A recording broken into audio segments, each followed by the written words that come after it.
There are games you finish, and then there are games that move into your schedule and refuse to leave. This video is about the kind of titles you open for an hour, then somehow close at 3 in the morning. So I put together 15 of the best new games of 2026 that look massive, deep, and dangerous for your free time. What's up, guys? It's Broz, and here we go. Crimson Desert is the rare open world where the funniest stat comes from the achievement list. More than a month after launch, only 22% of Steam players had cleared Chapter 7, roughly the halfway point of the main story. On PS5, the number was almost the same, and it says a lot about how much time players are losing in Pywell before they even push the plot forward. The world is built for that kind of distraction. You can ride across open plains, climb into mountain areas, cut through forests, hit enemy camps, clear caves, hunt down bounty targets, run into bosses, and then lose another hour on some small side activity you did not even plan to touch. The game keeps throwing extra systems into the trip too. Hunting and fishing are there. Materials feed into crafting and cooking. The camp can be upgraded, animals can be tamed, mounts can be collected, and gear keeps pulling you back into fights because Cliff has a pretty wild combat toolset once the game opens up. The launch was rough in places, especially around controls, onboarding, and UI. Pearl Abyss has been patching it fast. Recent updates added difficulty settings, new skills, cleaner inventory tabs, better distance scenery, more mount fixes, and a long list of quality of life changes across every version of the game. Path of Exile 2 is already dangerous for free time even before the full release. Early access started with a campaign, a real endgame, around 50 bosses and hundreds of monster types. Then grinding gear kept layering more on top. Act 4 turned the campaign into island hopping, the last of the druids finally added shape-shifting, and the next big step, Return of the Ancients, is built around a major endgame rebuild. The 100-hour part is the least dramatic claim here. One character can eat evenings through campaign progress, gear drops, skill gems, support gems, trading, crafting attempts, and constant passive tree changes. The real trap is making a build, realizing it almost works, then spending another night moving points around, changing weapons, fixing resistances, hunting one better item, and testing the same idea again in harder maps. Path of Exile has always been a game where half the playtime disappears inside the build screen, and the sequel already has that sickness in early access. The full launch slipping into 2026 also feels believable now. The team has openly said they never planned to stay in early access this long, with 2026 still treated as the target, and by late May the game gets another major update with revamped endgame content. Forza Horizon 6 finally takes the festival to Japan, and this time the map is doing most of the heavy lifting. Tokyo City gives the game its densest urban space yet, with layered roads, tight corners, highway runs, neon streets, and more verticality than Horizon usually has. Then the world stretches out into snowy alpine roads, mountain passes, rural towns, coastline, and Mount Fuji scenery. So the rhythm can jump from city racing to long scenic drives without leaving the same map. The launch car list is already over 500 real-world cars, and that number grows even more through updates in the Car Pass. The time sink comes from how many different moods the game supports. One night can turn into street racing through Tokyo, another can go into drifting on mountain roads, building a clean garage, tuning one car for a specific class, painting liveries, chasing collectibles, taking photos, or just driving across the map while the seasons change the look and feel of the roads. Customizable garages let players show cars inside their own spaces. The estate gives them a full building area in the mountains. An event lab has new tools plus Horizon Collab for multiplayer building. Forza Horizon 6 comes out May 19th on Xbox Series and PC, with the PS5 version coming later in 2026. Fable has a weird kind of scale, and that is exactly why it belongs in a long games list. Playground is building Albion around systems that can keep pulling you away from the main story. Reputation, money, romance, property, jobs, townspeople, and all the stupid little consequences that happen when the world actually remembers what you did. The funniest detail so far is the living population. Albion has over 1,000 NPCs with roles, personalities, routines, homes, beds, and daily schedules. At one point during development, a town felt empty during the day, and the team found out the NPCs lived too far from work, so they were walking all morning, turning around and going back to bed before they ever arrived. That is the kind of simulation that can quietly eat hours if the final game really lets players mess with it. The morality system is also different. Your actions create reputations in specific settlements when someone sees what you did. Being generous, stealing, kicking chickens, becoming a landlord, getting married, cheating, or building a strange public image can change how villagers treat you, who wants to romance you, and even shop prices. Combat still mixes melee, ranged weapons, and magic, with hobs, balverines, trolls, and messy enemy behavior adding the classic Fable chaos. The release is planned for this fall on PS5, Xbox Series, and PC.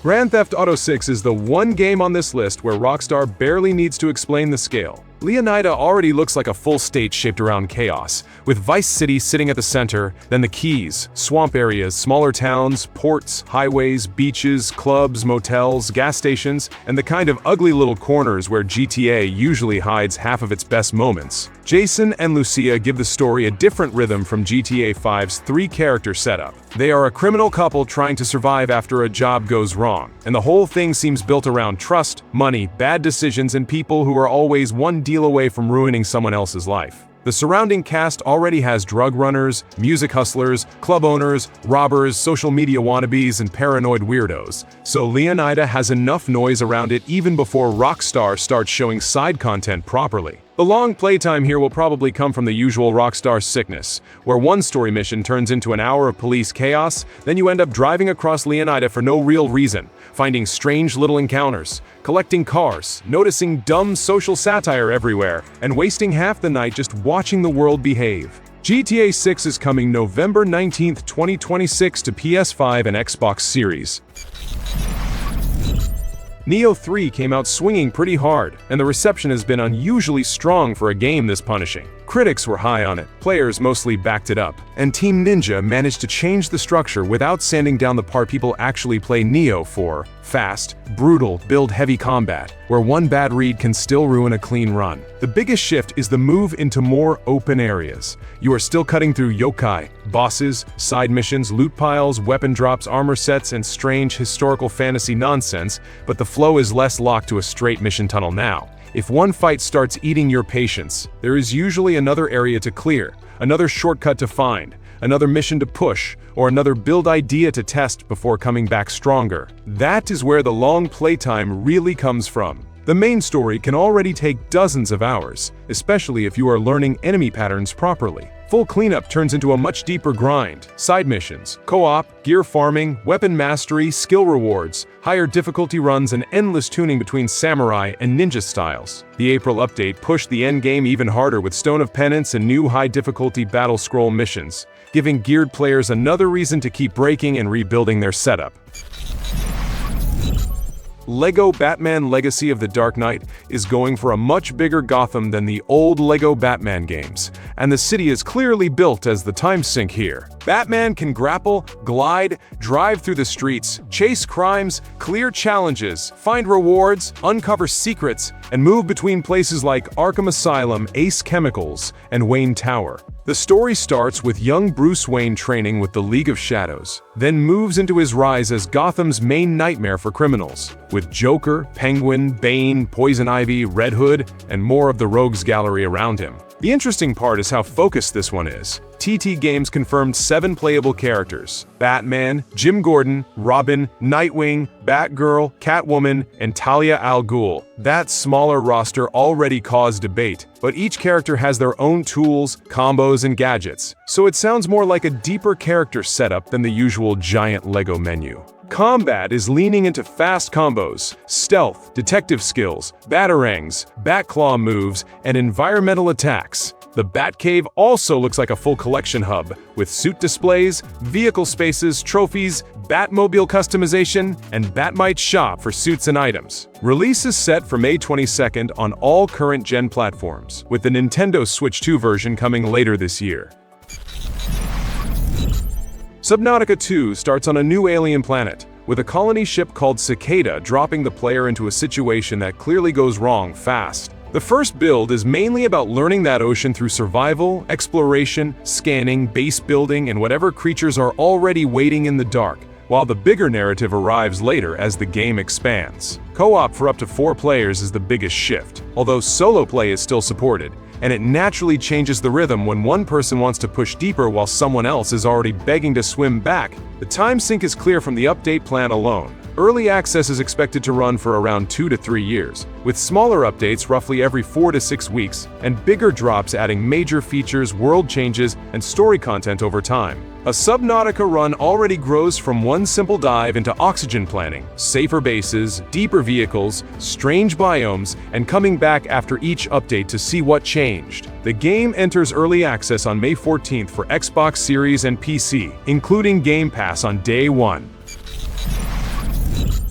Monster Hunter Stories 3 works much better when you treat it as a big monster-raising RPG with actual exploration, not as a smaller cartoon side game. The world is split into large zones full of dens, materials, monsters, hidden paths, side quests, and places you can only reach with the right partner creature. Flying on a Rathalos, climbing walls with another monster, swimming across deep water, digging through blocked spots, then swapping again without stopping gives the map a better flow than the older Stories games. The whole loop is built around eggs in dangerous territory.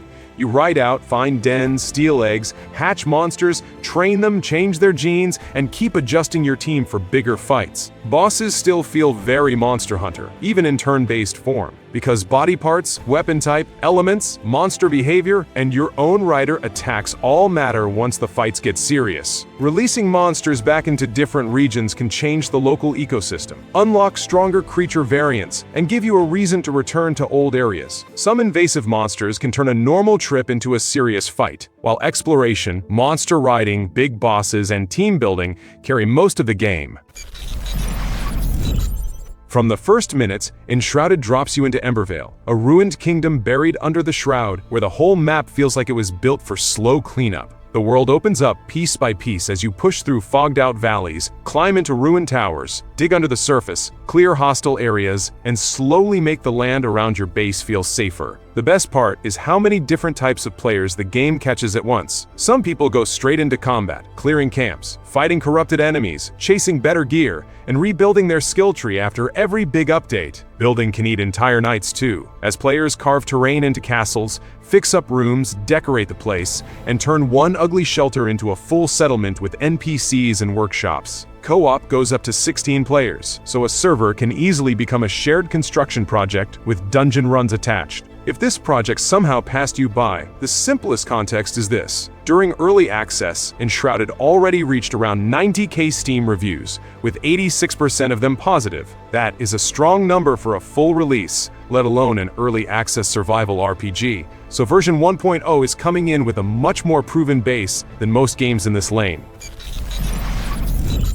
Windrose came out of early access with the kind of start most pirate games would kill for. In the first days, it sold 500,000 copies, then passed 1 million in less than a week, while Steam player numbers climbed into serious survival hit territory. For a new pirate survival game from Kraken Express, that is a loud opening. The setup is simple in a good way. You are a captain in an alternative age of piracy, moving between islands, ship combat, survival crafting, bosses, factions, and a darker supernatural story around Blackbeard. Across the current version, there are already 3 biomes spread across around 30 procedural islands, with more than 90 handmade points of interest, dungeons, quests, camps, ruins, and trouble on land and sea. Even the main story alone is estimated around 50 to 70 hours, before building, reputation work, ship upgrades, cooperative sessions, loot runs, and all the usual survival game time loss. The ship side is the part people grabbed onto fastest. You sail, fire cannons, board enemy vessels, repair damage, bring loot home, and then disappear into base building or crafting before the next trip.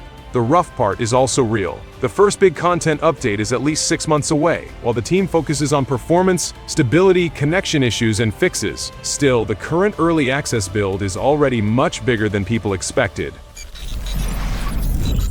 Heroes of Might and Magic Olden era made a loud early access entrance. The first Steam wave is sitting around 89% positive from roughly 9,000 reviews, and the game passed 500,000 copies sold on Steam in less than 72 hours. For a series that spent years trying to find its old shape again, that is a pretty loud comeback. The reason players are reacting well is not complicated. Olden era feels close to the classic Heroes rhythm. You open the map, grab mines, build the town, hire units, level heroes, chase artifacts, and then lose half a night because one enemy army is blocking the one fight you really need. It already has 6 factions, the first act of the campaign, handcrafted scenarios, procedural maps, online multiplayer, hot seat arena, 1 hero mode, and a map editor, which is huge for a series that can live for years through custom maps. The rough part is also clear from the reviews. AI balance was harsh at launch, especially on easier settings, and Unfrozen has already started making easy and normal less punishing in patches. Some players also mentioned bugs, missing campaign content, and the usual early access rough edges. But the core loop is already working, and the studio says early access is planned for about 1 year.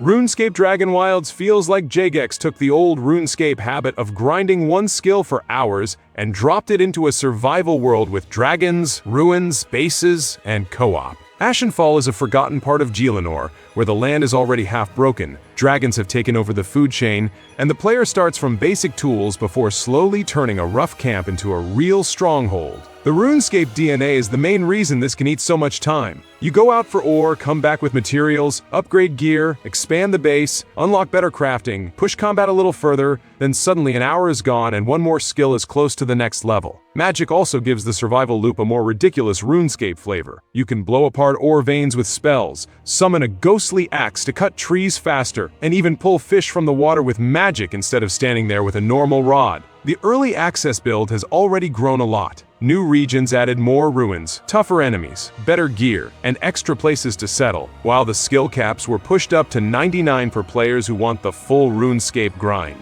The stronger part is that Dragonwilds already sold over 1 million copies, and Jagex is now building the full release on top of a survival RPG that clearly found its audience.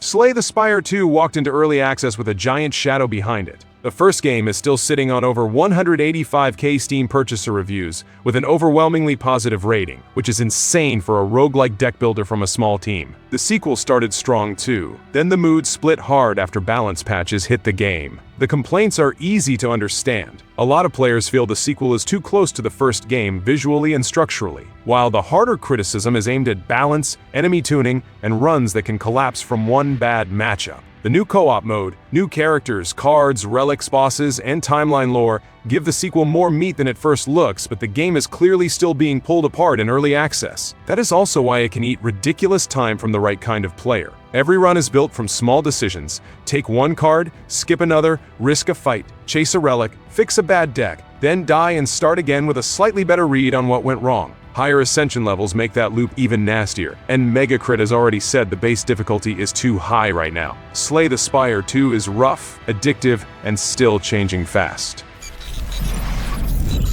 Outward 2 is built around a very specific kind of RPG suffering, where leaving town already feels like a commitment. You are an ordinary traveler in Ori, so the road itself matters. Food, water, sleep, weather, backpack weight, armor materials, and whether you packed enough supplies before walking into a place that can punish a stupid shortcut. The first game was already famous for making a simple trip feel like an expedition, and the sequel is clearly keeping that spirit. The best part is how the game treats failure. Getting knocked out does not simply reload the last clean moment. You can wake up somewhere else, injured, robbed, helped by a stranger, or stuck dealing with the ugly result of your own bad planning. There is constant autosaving too, so reckless choices can stay with you. Hardcore mode goes even further, with every defeat carrying a chance to delete the save completely. That is where the long playtime comes from. You are learning routes through regions, testing weapon types, paying trainers for skills, managing your bag, setting up camp, fighting monsters, and slowly building a character who survives through preparation rather than raw power. Co-op works online and in split screen, so the whole trip can turn into a messy shared survival story with one friend. StarRupture is creepy jar going from jungle survival in green hell straight into sci-fi factories on a hostile alien planet. The setup is mean in a good way. You are a prisoner sent to Arcadia 7 to extract resources for corporations that treat you like a tool with legs, while the planet keeps trying to burn, bite, and crush everything you build. The game works because it keeps pulling between two different moods. One part is pure factory brain, where you mine resources, feed machines, unlock better tech, expand power, and slowly turn a rough landing zone into an ugly industrial monster. The other part is first-person survival with guns, alien swarms, dangerous weather, and trips away from the base, where one missing resource can delay the next upgrade for another hour. The long playtime here comes from the factory chain constantly moving the goalpost. A new machine needs a new material. That material needs another production line. The production line needs more power, and then the base needs better defense before the next wave tears through it. Co-op up to 4 players makes that loop even messier, since one person can build, another can explore, and someone still has to fix the chaos when the aliens show up. Drop a comment and let me know which of these games you're planning to play or which ones you've already tried. And if you're not subscribed yet, now is a good time to fix that. I'll leave 2 more videos on the screen if you want more upcoming games after this.